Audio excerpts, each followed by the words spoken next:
Perayaan Hari Tupak Landep tertuang dalam lontar Sundari Game. Menurut Nyoman Suardika, Ketua Parisada Hindu Dharma Indonesia atau PHDI Kecamatan Buleleng, dalam teks lontar Sundari Game disebutkan bahwa pada Wuku Landep, yakni pada hari Sabtu Kliwon Landep, umat melakukan pemujaan ke hadapan Batara Siwa dalam manifesti sebagai Sahyang Pasupati.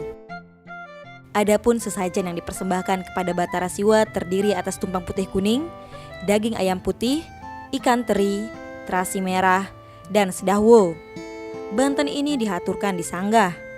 Sedangkan sesaji yang dipersembahkan kepada Sahyang Pasupati terdiri atas 1 sesayut Pasupati, 1 sesayut Jayang Perang, 1 sesayut Kusuma Yuda, 1 Suci, 1 Daksina, 1 Pras Ajuman, Cainang Wangi, Tadah Pawitra atau air suci, dan reresik.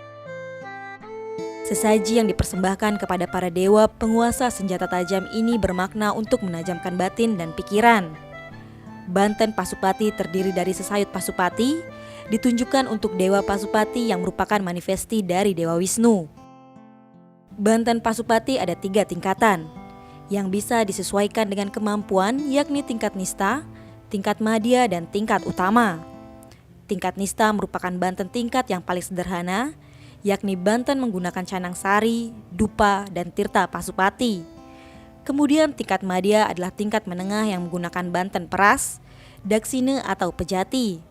Sedangkan untuk tingkat paling tinggi adalah utama. Pada tingkat utama ini terdiri dari sesayut Pasupati yakni tumpeng barak, raka-raka dan jaja, kojong balung. Kemudian kelengkapan bantennya berupa prayascita, soroh alit durmengale, pejati, dan kelengkapannya.